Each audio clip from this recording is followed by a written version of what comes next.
మరొక పర్యాయం మనం ఈ రీతిగా దైవ సన్నిధిలో కూడుకొని ప్రభునామాన్ని గణపరచడానికి వాక్య ధ్యానం ద్వారా మన హృదయాంతరంగాలు పరీక్షించుకోవడానికి ప్రభు మనకిచ్చిన సమయాన్ని బట్టి ప్రభుకే స్తుతులు స్తోత్రాలు చెల్లిస్తామన్నా. ఈ శ్రేష్టమైన సమయంలో మహిమ కలిగినటువంటి ప్రభు మనల్ని బలపరచువాడిగా మనకున్నాడు. మనం నిన్నటి దినాన్న ఈ జీవజలములు లేక జీవజల నది అనే విషయాన్ని గురించి మరికొన్ని విషయాలు మనం ధ్యానం చేసుకున్నాం. ఈ దినం మరిన్ని విషయాలు మనం ధ్యానం చేసుకున్నాం. ప్రకటన గ్రంథంలో 22వ అధ్యాయము 2 నుంచి 5 వచనాల వరకు మనం చదువుకుందాం. ఆ పట్టణపు రాజవీధి మధ్యను ప్రవహించుట ఆ దూత నాకు చూపెను. ఆ నది యొక్క ఈవలను ఆవలను జీవవృక్షముండెను. అది నెలకు ఫలించుచు 12 కాపులు కాయును. ఆ వృక్షము యొక్క ఆకులు జనములను స్వస్థపరచుటకై వినియోగించును. ఇక మీదట శాపగ్రస్తమైనది ఏదియు దానిలో ఉండదు.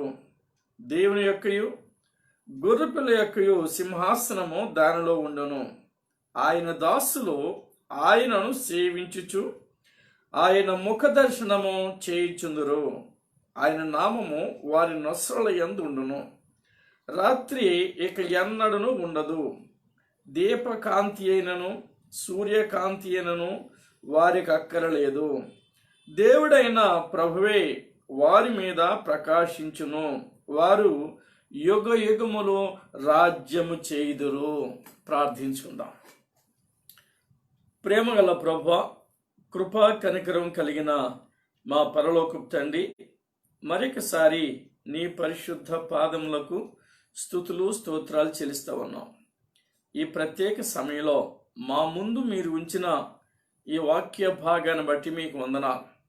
ఈ వాక్యమును ధ్యానించడం ద్వారా మేమును అనేక రీతులుగా దీవించబడే కృపను మాకు అనుగ్రహించమని ప్రార్థిస్తున్నాను.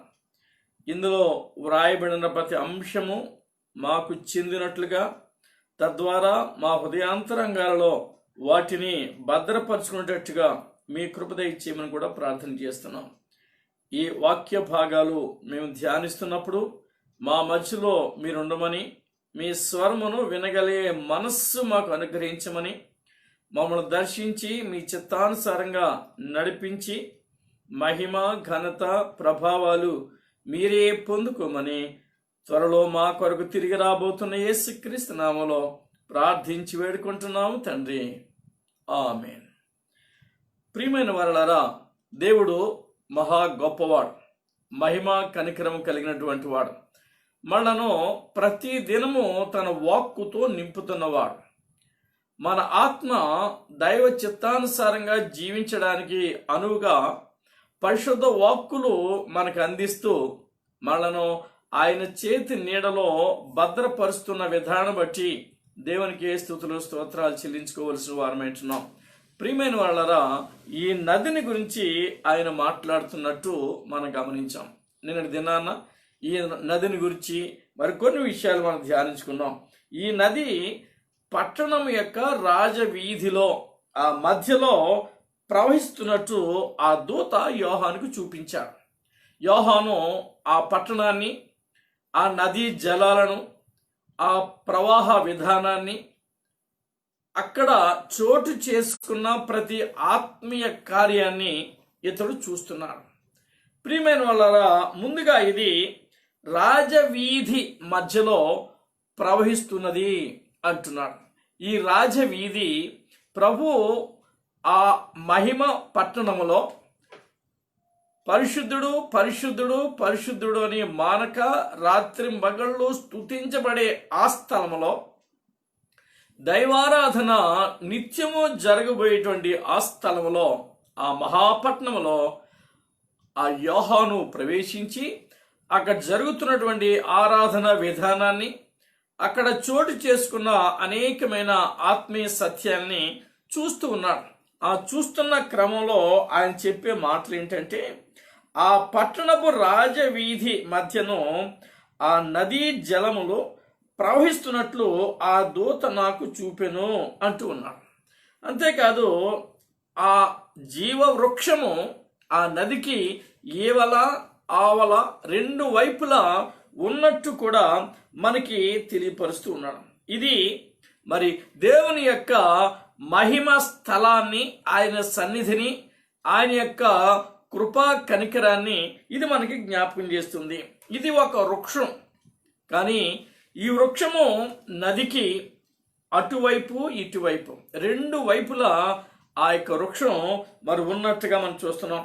ప్రియమైన వాళ్ళారా, ఈ విషయాన్ని మనం గమనిద్దాం. రెండు వైపులా ఉన్నటువంటి ఈ వృక్షము ఆ ప్రవాహ జలములను త్రాగి, ఆ ప్రవాహ జలముల చేత, జీవ జలముల చేత నింపబడి జీవాత్మ కార్యములు జరిగించేటట్టి ఆ మహిమ అది కలిగి ఉన్నట్టు మనం చూస్తూ ఉన్నాం. ఎందుకంటే ఈ జీవ వృక్షము అనేటువంటి వృక్షము 12 నెలలకు 12 కాపులు కాస్తున్నట్టు, నెల నెలకు అనే చక్కటి మాట ప్రభు రాస్తా ఉన్నాడు.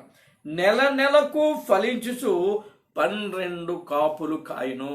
ఇటువంటి వృక్షం ఈ భూమి మీద మనం ఎక్కడ చూడలేము. ఈ 12 అనే మాట 12 శిష్యుల పేర్లు అని మధ్య మధ్యలో ఆ యొక్క పట్టణం యొక్క కొలతలు ఇవన్నీ మనం చూస్తూ ఉన్నామంటే అక్కడ ఈ సమయము అనేది కూడా లెక్కించబడుతుంది అని మనకు అర్థమవుతుంది. కాలము ఆయన ముందుగానే మనకు చెప్పాడు. ఈ అపోస్తల కార్యములు 1:7 వచనంలో కాలము సమయములు తండ్రి తన స్వాధీనంలో ఉంచుకున్నాడు అని. అలా నెల నెల అంటున్నాడు అంటే ఆ కాలాన్ని లెక్కిస్తూ ఉన్నాడు. కాలాన్ని లెక్కించి నెల నెలకు మరి ఫలములు ఫలించేటువంటి ఒక శ్రేష్టమైనటువంటి వృక్షాన్ని దేవుడు మనకి పరిచయం చేస్తా ఉన్నాడు. అలా ఆ మహిమ రాజ్యములో, ఆ పట్టణములో ఏది జరిగినా మహిమాయుక్తమైనటువంటిది, దైవ మహిమతో నింపబడినటువంటిది. ఇంకొక అద్భుతమైన విషయం ఏంటంటే మీరు గమనించండి, ఆ వృక్షం యొక్క ఆకులు జనములను స్వస్థపరచుటకై వినియోగించును. జనములను స్వస్థపరచడానికి అక్కడ ఎటువంటి వ్యాధులు ఉండవు, ఎటువంటి శరీర రుగ్మతలు ఉండవు, ఎటువంటి శరీర బలహీనతలు ఉండవు.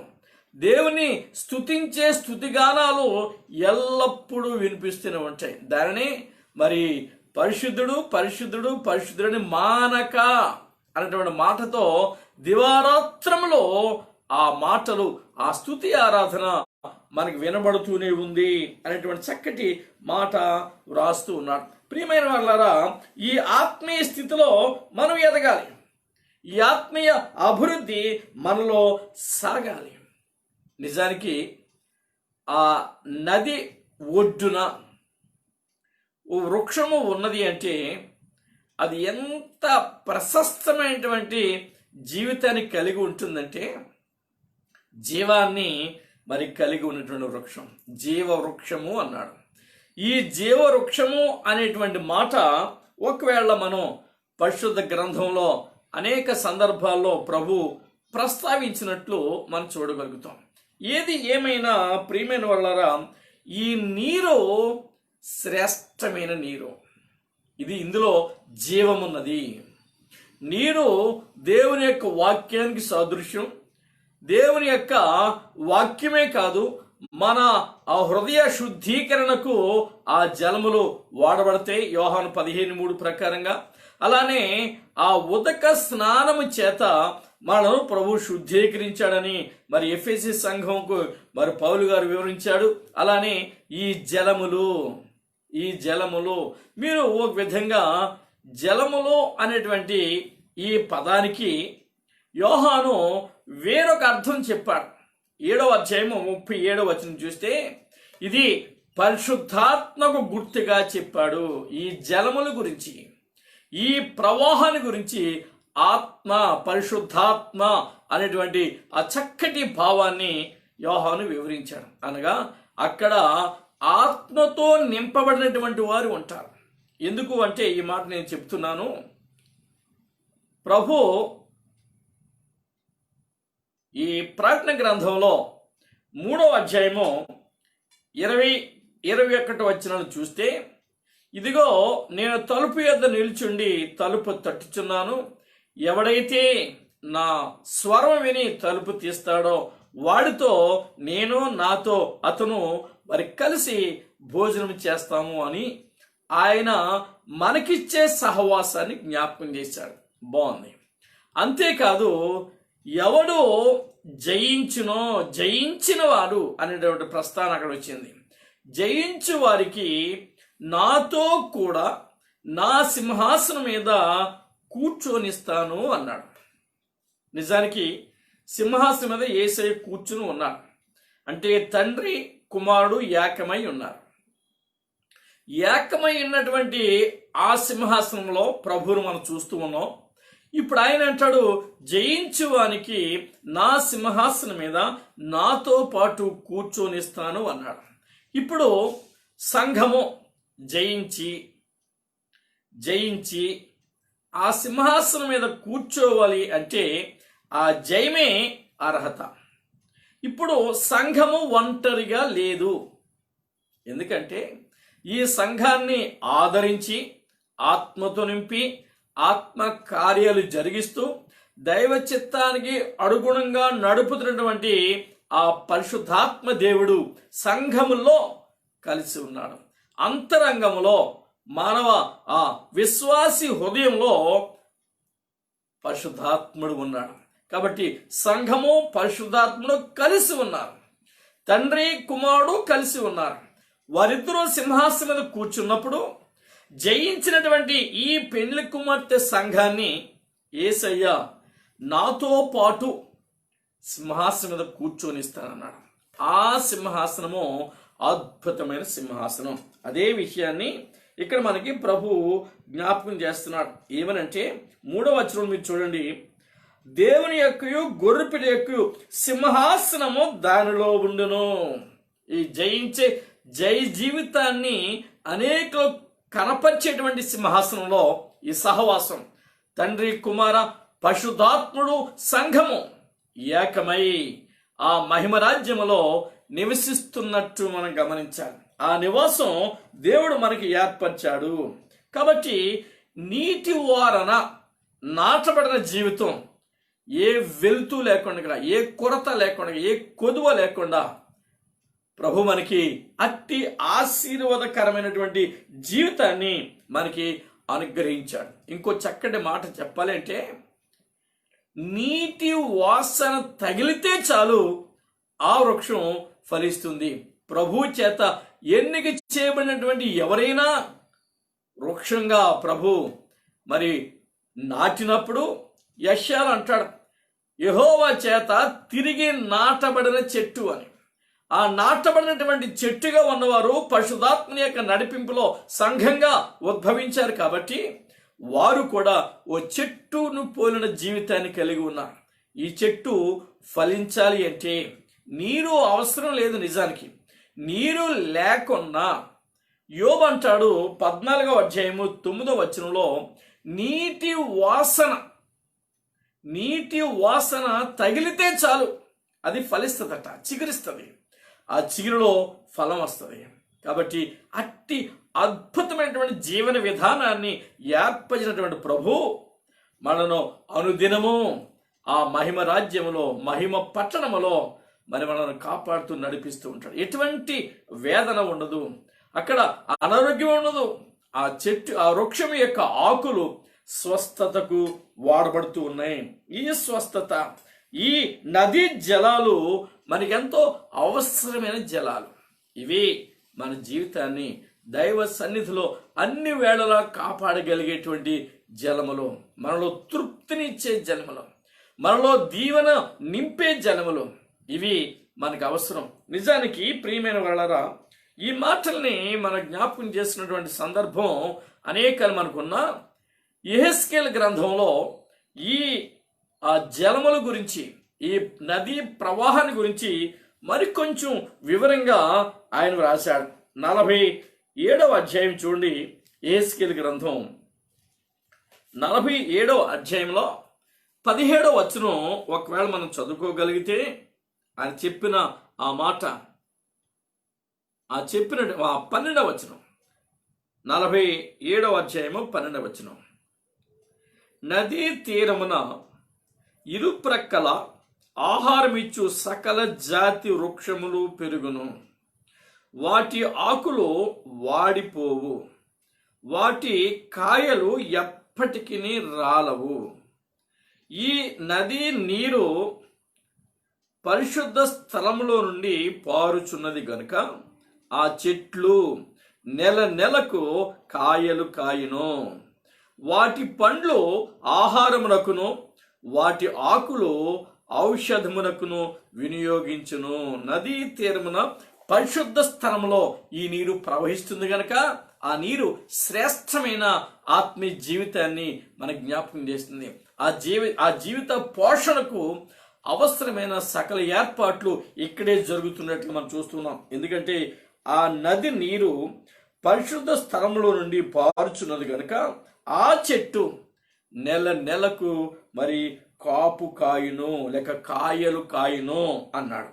వాటి పండ్లు ఆహారమునకు ఉపయోగించబడుతున్నవి, వాటి ఆకులు స్వస్థతనిస్తున్నాయి. ప్రియమైన వాళ్ళరా, ఆకలి ఉండదు, దప్పులు ఉండవు అన్నాడు. ఆకలి దప్పులు అక్కడ ఉండనే ఉండవు అన్నాడు. కాబట్టి ఎందుకన్నాడంటే ఈ ఫలాలు తింటారు కనుక, ఈ ఫలములు ప్రభు ఏర్పరిచాడు కనుక. లోకములో నీకున్నట్టు ఆకలి దప్పులు నీకుండవు. ప్రభు ఏర్పరిచినటువంటి ఆ వృక్ష ఫలములో నీవు భుజించాలి. అవి నీకు ఆహారం, ఆత్మీయ ఆహారం, జీవాహారం అన్నాడు దానినే. పరలోకము నుండి దిగి వచ్చిన జీవాహారము నేనే అని యోహాను సువార్తలో ఆయన మాట్లాడటం మనం చూస్తాం. కాబట్టి ఆ జీవాహారము, జీవము కలిగిన ఆహారాన్ని ప్రభు మనకి అక్కడ ఏర్పరిచినట్లుగా మనం ప్రియమైన వాళ్ళారా చూడగలుగుతున్నాం. ఎందుకంటే ఆ వృక్ష ఫలములు మనకి ఆత్మీయ బలాన్ని చేకూరుస్తున్నాయి. ఇంకా ఎంత చక్కగా వివరించాడంటే, వాటి ఆకులు వాడిపోవు, వాటి ఆకులు వాడిపోవు, కాయలు ఎప్పటికీ రాలవు. ఎంత అద్భుతమైన ఆత్మీయ అనుభవం అండి అది. ఎంత అద్భుతమైన అనుభవం. ఆకు వాడదు. మొదటి కీర్తనలో చూస్తాం, ఆ నదీ తీరమున ఆ కాలువల వారన నాటబడినటువంటి వృక్షంగా, చెట్టుగా ప్రభు అభివర్ణించి విశ్వాసిని ఆకు వాడదు అన్నాడు. ఆకు వాడక తన కాలమందు ఫలమిచ్చే చెట్టు అన్నాడు. ఇప్పుడు కాలమందు అన్న మాటలో మనం చూస్తున్నాం నెల నెల అనే కాలం. ఒక కాలాన్ని ప్రభు నిర్ణయించాడు. నెల నెల ఈ యొక్క వృక్షము కాపు కాస్తుంది. ఈ నెల నెలకు సరిపడేటట్టి ఫలాలు ఆ వృక్షం ఇస్తుంది. ఎంత చక్కటి దీవెనకరమైన అనుభవం అండి. ఇటువంటి అనుభవంలో ప్రభు మనను నడిపిస్తూ ఉన్నాడు. ఇటువంటి అనుభవాన్ని దేవుడు మనకు వివరిస్తున్నట్టుగా మనం గమనించాలి. నిజమైన, అద్భుతమైన, ఆశ్చర్యకరమైన జీవితాన్ని ప్రభు మన కొరకు ఏర్పరిచాడు. నిజానికి జీవవృక్షము అనేటువంటి ఈ అనుభవం ఆది కాండంలో మనం చూడగలుగుతాం. ఆది కాండంలో ఈ వృక్షము యొక్క ఆత్మీయ స్థితిని మరి ప్రభు వర్ణించాడు, వివరించాడు. అక్కడ ఒక నది, ఏదేను తోట, ఇక్కడ నూతన యెరూషలేము అనే మహాపట్టణము, అద్భుతమైన పట్టణం, తోట పట్టణం. అందులో ఆ తోటను తడపడానికి, ఫలించడానికి, అనుకూలపరచడానికి, ఫలములు అందించడానికి ఒక నదిని కలిగించాడు. 4 పాయలు చేసినట్టుగా చూస్తా ఉన్నాం. ఇక్కడ ఒక నదిని మరి ప్రభు ఏర్పరిచాడు. అదే జీవజలముల నది. అక్కడ 4 పాయలయ్యింది, ఇక్కడ 2 పాయలు. నదికి అవతల ఇవతల అన్నాడు. ఆ రాజవీధిలో ఆ పట్టణాన్ని 2 భాగాలుగా విభజిస్తూ ఈ నది ప్రవహిస్తూ ఉంది.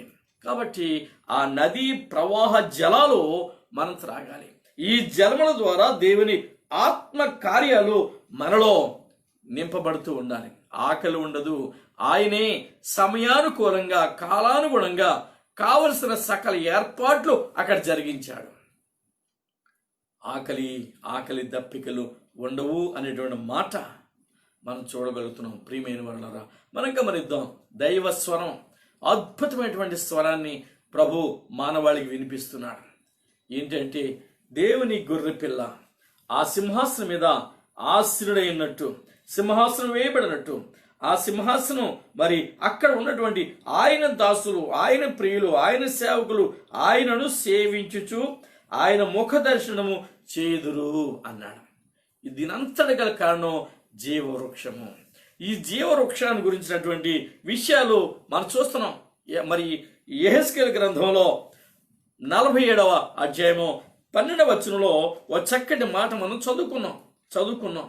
అందులో దేవుని యొక్క మహిమను మనం చూస్తున్నాం. ఎందుకంటే నెల కాపు కాస్తున్నట్టుగా ప్రభు వివరించాడు. అలానే ప్రియమైన వాళ్ళారా, 7వ వచనాన్ని కానీ ఒకసారి మనం చూడగలిగితే అందులో కూడా ఒక మాట ప్రభు మనకి జ్ఞాపకం చేస్తున్నాడు. ఏమంటే, నేను తిరిగి రాగా నదీ తీరమున ఇరుప్రక్కల చెట్లు విస్తారముగా కనబడెను. నదీ తీరమున ఇరుప్రక్కల, మనకి ప్రకటన గ్రంథంలో వివరించబడుతున్నది ఒక వృక్షమే, దాని పేరు జీవవృక్షం. ఇక్కడ మరి ఈ దర్శనంలో యెహెజ్కేలు చూస్తా ఉన్నాడు. ఆ నదీ తీరమున ఇరుప్రక్కల మరి చెట్లు విస్తారముగా ఉన్నట్టు ఆయన రాస్తూ ఉన్నాడు. ఏది ఏమైనా ప్రియమైన వాళ్ళారా, ఇక్కడ ప్రభు మనకి ఏర్పరిచినటువంటి ఏర్పాటు అద్భుతమైనటువంటిది. జీవవృక్షము అన్నాడు. ఇంకో మాట మీరు గమనించాలి అంటే, ఈ వృక్షాలు ఆయన చెప్పినట్టు యెహెజ్కేలు గ్రంథంలో మనం చూస్తున్న వృక్షాలు ఎటువంటివి అంటే, ఎండ తగిలిన కాపు మానవు, నీరు లేకపోయినా కాపు మానవు. మీరు ఒకవేళ గమనించాలంటే ఇర్మియా గ్రంథంలో 17వ అధ్యాయము 8వ వచనంలో ఈ మాట మనం చూడగలుగుతాం. చూడండి, ఇర్మియా గ్రంథం 17వ అధ్యాయము 8వ వచనంలో ఒక చక్కటి మాట వ్రాశాడు. ఏమనంటే, వాడు అనగా ప్రభు చేత ఎన్నిక చేయబడినటువంటి వాడు, ఆయనను ఆశ్రయించిన వాడు, ఆయనను నమ్ముకున్నవాడు, ధన్యుడు అని పేరు పొందినటువంటి వాడు జలముల యొద్ద నాటబడిన చెట్టు వలె ఉండును. మానవ జీవితం, విశ్వాస జీవితం చెట్టు వలె పోల్చబడింది. ఈ చెట్టు యెహోవా నాటిన చెట్టు అని యెషయా గ్రంథంలో 61వ అధ్యాయం 3వ వచనంలో మనం చూస్తాం. ఇక్కడ అంటాడు, ఇతడు నీటి కాలువల వారన నాటబడినటువంటి వాడని కీర్తనగాడు అన్నాడు. కానీ ఇక్కడ ప్రభు అంటాడు, జలముల యొద్ద నాటబడిన చెట్టు వలె ఉండును, అది కాలువల వారను, దాని వేళ్ళు తన్నును, వెట్ట కలిగినను దానికి భయపడదు, దాని ఆకు పచ్చగా ఉండును, వర్షం లేని సంవత్సరమున చింత నొందదు, కాపు మానదు. ఇది మన ఆత్మీయ అనుభవానికి ఈ చెట్టుకు పోలిక గమనిస్తాం. ఆకు వాడదు, కాపు మానదు. అద్భుతమైనటువంటి అనుభవాలు మన బ్రతుకు దినాల్లో ప్రభు శ్రేష్టమైన ఈవులు మనకి ఇచ్చాడు. నిజానికి ప్రియమైన వాళ్ళారా, ఈ జీవవృక్ష ఫలములు అనే మాట వాడాడు కదూ, వాడాడు ప్రభు. ఎవరిలో ఈ జీవవృక్ష ఫలాలు ఉండాలని ఆశపడుతున్నాడు? ఇక్కడైతే పరలోక వైభవాన్ని యోహానుకు చూపిస్తున్నటువంటి తరుణంలో ఆయన జీవజల నది అన్నాడు, మరి జీవవృక్షము ఫలము అన్నాడు, ఇవి చెప్పాడు. కానీ నిజానికి మనం ఈ లోకంలో జీవించి ఉండగానే ఈ జీవవృక్షం యొక్క ఫలములో మనం చూడగలగాలి. ఎలా అనే విషయాన్ని మీరు చూస్తే, ఒకవేళ సామెత్ర గ్రంథం 11వ అధ్యాయము 30వ వచనం కానీ మీరు చూడగలిగితే, సామెత్ర గ్రంథం 11వ అధ్యాయం 30వ వచనంలో చక్కటి మాట ప్రభు అద్భుతమైన మాట రాసి ఉంచారు. ఏమనగా, నీతిమంతులు ఇచ్చు ఫలము జీవవృక్షము అన్నాడు. అంటే నీతిమంతులు ఇచ్చే ఫలము జీవవృక్షము అన్నాడంటే, గలతీ పత్రికలో ఓ విశ్వాసిగా, క్రీస్తును ఎరిగిన బిడ్డగా, క్రీస్తు రక్తములో కడగబడినటువంటి ఒక విశ్వాసిగా నీవు ఆత్మ ఫలము ఫలించాలి అన్నాడు. ఈ ఆత్మ ఫలము అనే ఆ ఫలములో 7 సద్గుణాలు ఉన్నాయి. ఆ ఏడు సద్గుణాలు 9 సద్గుణాలు ఉన్నాయి. ఈ 9 సద్గుణాలు మన జీవితంలో ఎల్లప్పుడూ నిలిచి ఉండాలి. అందుకని నీతిమంతుల గురించి మాట్లాడుతూ నీతిమంతులు ఇచ్చు ఫలము జీవవృక్షము అంటున్నాడు. దీన్ని ఎంత ఆత్మీయ లోతులలోనికి తీసుకువెళ్ళి ప్రభు మాట్లాడుతున్నాడు గమనించి. ఆత్మ ఫలము అన్నాడు అక్కడ గలతీ 5:22లో.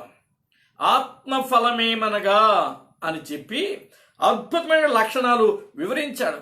ప్రేమ, సాత్వికము, మరి ఇలా చక్కటి పదాలు మన జీవితంలో ఉండదగినటువంటి ఆ మాటల్ని ఆశ్చర్యపరిచేటువంటి అద్భుతమైనటువంటి గుణగణాలను వివరించాడు.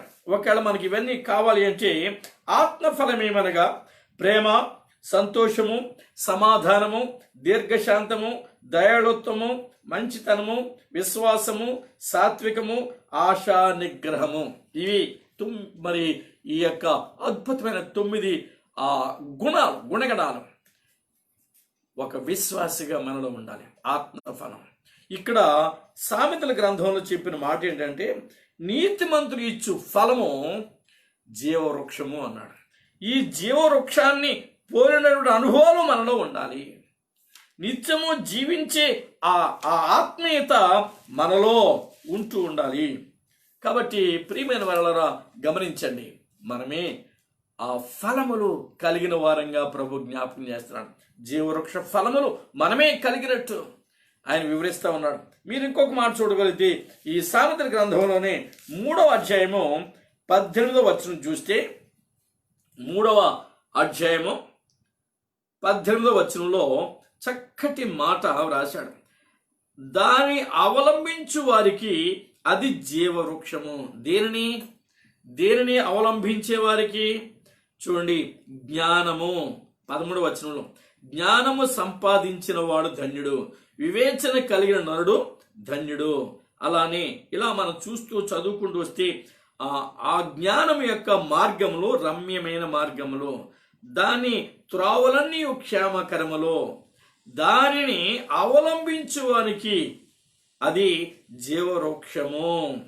ఈ జ్ఞానమును అవలంబించువారు, జ్ఞానమును కలిగిన వారు, జ్ఞానానుసారంగా జీవించేవారే జీవవృక్షము అన్నాడు. ఫలము అన్నాడు ముందు, వృక్షమే మీరు అంటున్నాడు.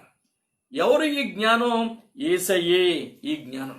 యేసు అనే జ్ఞానాన్ని కలిగిన వారు, ఆ జ్ఞానాన్ని అవలంబించిన వారు, వెంబడించిన వారు, ఆ జ్ఞానము చేత నింపబడినటువంటి వారు మరి ఆయన యొక్క జీవవృక్షముగా పరిగణిస్తూ ఉన్నాడు. ఈ జ్ఞానం ఎక్కడిది?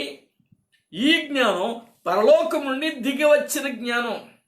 ఈ యాకోబు పత్రికలో 3వ అధ్యాయము 17వ వచనం చూస్తే ఈ జ్ఞానము పరలోకము నుండి లేక పై నుండి దిగి వచ్చిన జ్ఞానము అన్నాడు. యేసయ్యే పైనుంచి అద్వితీయ కుమారుడుగా, దేవుని యొక్క అద్వితీయ కుమారుడుగా ఈ లోకానికి దిగి వచ్చి అద్భుతమైన గుణగణాలు కలిగిన వాడుగా ఉన్నాడు. మొట్టమొదట పవిత్రమైన వాడు, తర్వాత సమాధానకరమైన వాడు, ఆ తర్వాత మృదువైనటువంటి వాడు, సులభముగా లోబడేవాడు, కనికరము అనేటువంటి మంచి ఫలములతో నిండుకున్న వాడు. ఆ జ్ఞానమే ఇప్పుడు మనల్ని జీవవృక్షంగా చేస్తుంది.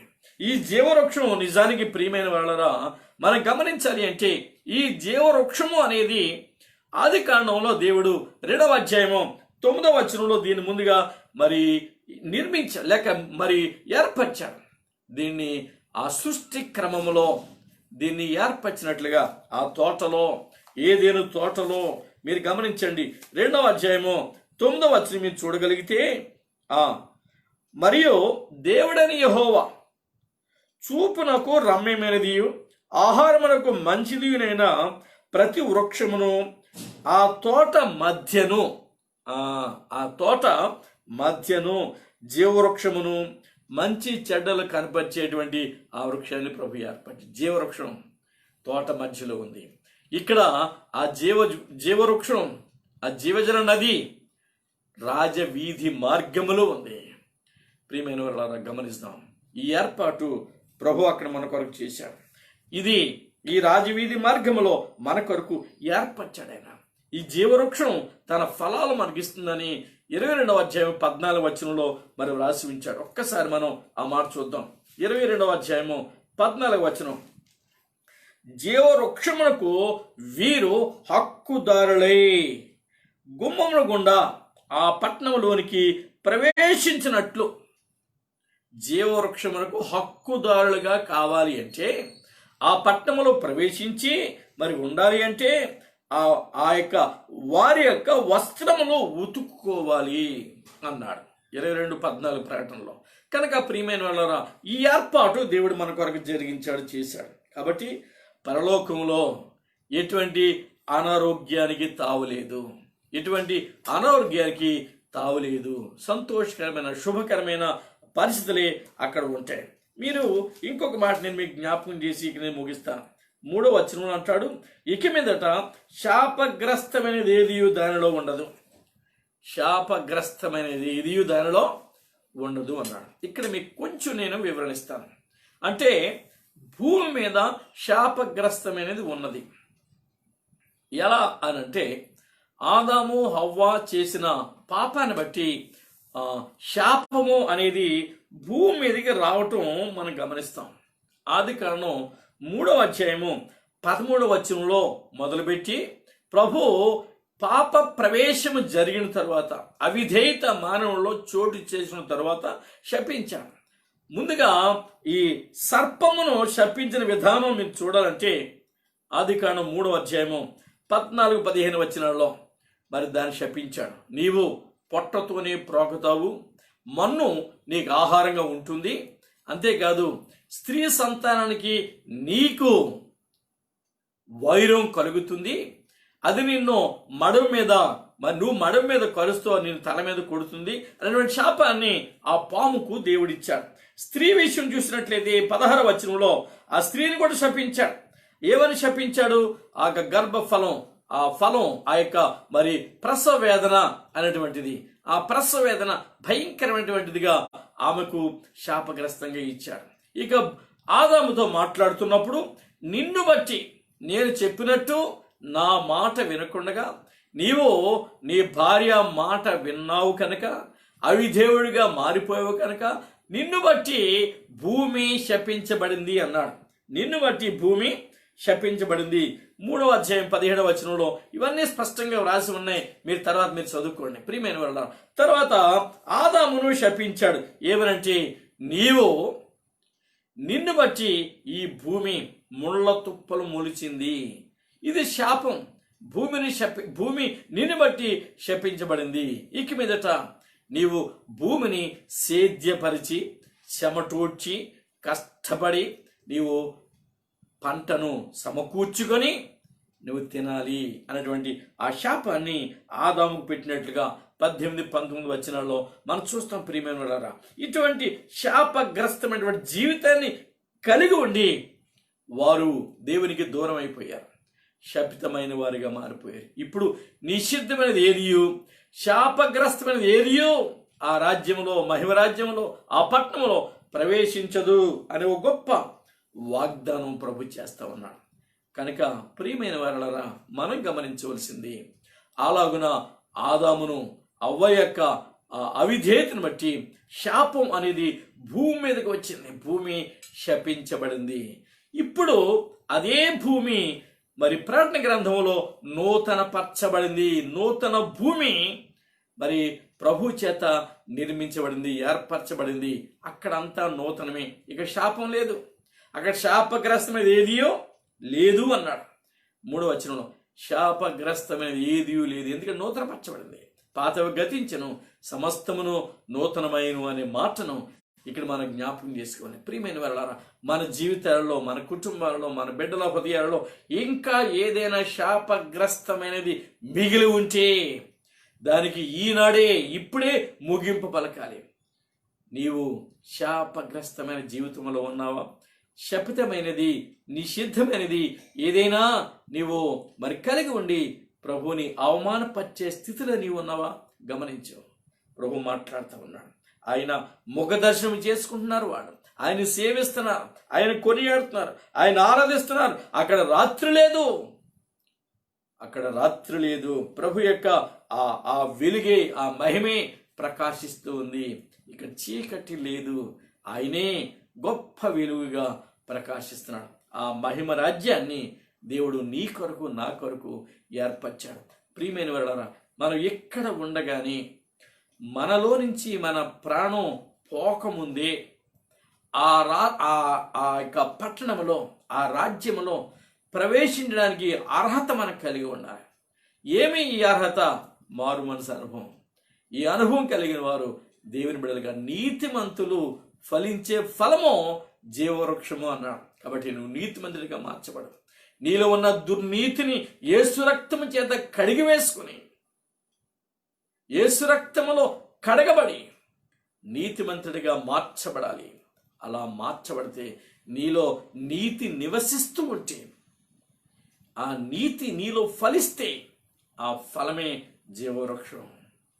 అట్టి ఆత్మీయ స్థితిని కలిగి మనం ప్రభు కృపలో ముందుకు సాగిపోవలసిన వారు వింటున్నాం. కాబట్టి ఆ మహిమ రాజ్యం మన కొరకే ప్రభు ఏర్పరిచాడు. ఆ మహాపట్టణాన్ని మన కొరకే ప్రభు నిర్మించాడు.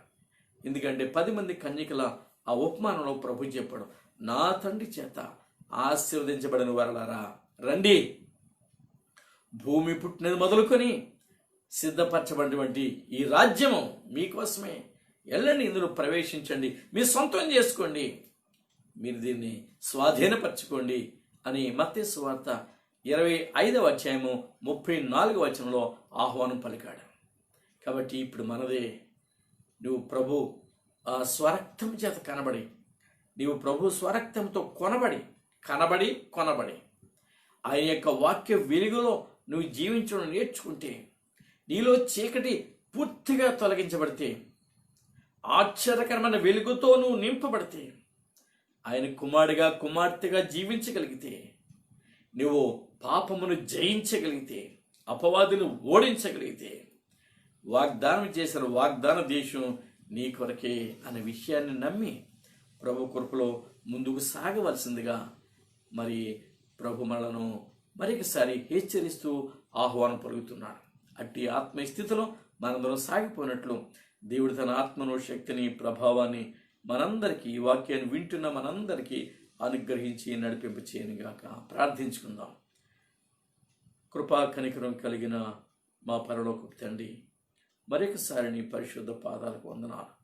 మా గొప్ప దేవ, నీకే స్తుతులు, స్తోత్రాలు. అద్భుతమైన మరి తండ్రి ఆ ఏర్పాట్లు మా కొరకు మీరు జరిగించారు. జీవవృక్షము, దాని ఫలాలు, దాని ఆకులు ఎంత శ్రేష్టమైనవో వివరించారు.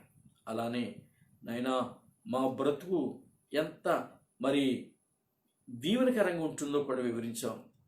నెలకు కాపు కాసి ఆ వృక్ష ఫలమును భుజింపడానికి అనుమతించావు, మాకు ఏర్పరిచావు. అట్టి ఆత్మీయ ఆహారాన్ని బట్టి ప్రభువా నీకే స్తుతులు, స్తోత్రాలు చేస్తున్నాం. ప్రతి దినము మేము నీ సన్నిధిలో సాగిలపడి అనుదినాహారము మరి పొందుకున్నట్టు ఆ మహిమరాజ్యమును కూడా నువ్వు ఏర్పరిచావు. ఆ ఏర్పాటుని బట్టి మీ స్తోత్రాలు.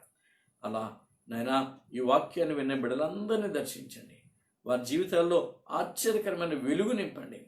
వారు నైనా ఆ మహిమరాజ్యానికి అర్హులుగా, హక్కుదారులుగా, చక్కటి మాటను మేము చూసాం, హక్కు గలవారై ఆ పట్టణములో ప్రవేశించేటట్టు అయ్యా నీ రక్తములో వస్త్రములు ఉతుక్కొని సిద్ధపడాలన్న అటువంటి జీవితాలు మేము కలిగి ముందుకు సాగటం మాకు నేర్పించమని, మీ కాపుదల మాతో ఉంచమని ప్రార్థిస్తున్నాం. ప్రభా, ఎన్ని విధాలుగా మేము మిమ్మల్ని దర్శించిన ఈ కరోనా వైరస్ విషయంలో ప్రార్థించకుండా ఉండలేం. ఎందుకంటే ప్రపంచాన్ని వణికిస్తూ, అల్లాడిస్తూ, కలవరంతో నింపుతూ అనేక మంది ప్రాణాలను ప్రభా, అది తండ్రి ప్రాణాలను తండ్రి బలిగొంటుంది కనుక మీ కృప చూపండి, దాన్ని విడుదల చేయండి, మమ్మల్ని విడిపించండి అయ్యా. మీ కృపను కనపరచండి. త్వరలో దానికి కావలసిన ఏర్పాట్లు జరిగించేవాడు నీవే కనుక అయ్యా నీ సన్నిధిలో ప్రార్థిస్తున్నాం. దాని విరుగుడు, దాని మెడిసిన్ ప్రభా మరి ఏర్పరచడానికి మీరే సంకల్పించండి. ఎవరి ద్వారా కార్యం జరిగిస్తావో అది నీ చిత్తానుసారంగా జరిగించి మీరు మహిమ పొందుకోండి. అలానే ప్రభా ఈ వర్తమానం ప్రపంచం నలుమూలలా మా తండ్రి అందించబడేటట్టు ప్రయాసపడుతున్న యవనస్తులైన బిడ్డలను దీవించండి, ఆశీర్వదించండి, మీ కృపలో పెంచండి. అలా మమ్మల్ని అందరినీ మీ స్వాధీనం ఉంచుకొని మీరే మహిమ ఘనత ప్రభావాలు పొందుకోమని నిశ్చితమైన రేపటి దినం కొరకు మమ్మల్ని మరొకసారి సిద్ధపరచమని త్వరలో మా కొరకు తిరిగి రాబోతున్న యేసుక్రీస్తు నామములో ప్రార్థించి వేడుకుంటున్నాము తండ్రి. ఆమేన్. మన ప్రభువైన యేసుక్రీస్తు కృపయు, తండ్రి అయిన దేవుని ప్రేమయు, పరిశుద్ధాత్మ దేవుని యొక్క అన్యోన్య సహవాసం ఇప్పుడు ఎల్లప్పుడూ సదాకాలం మా అందరికీ తోడుగా ఉండి నడిపించునుగాక. ఆమేన్. Praise the lord.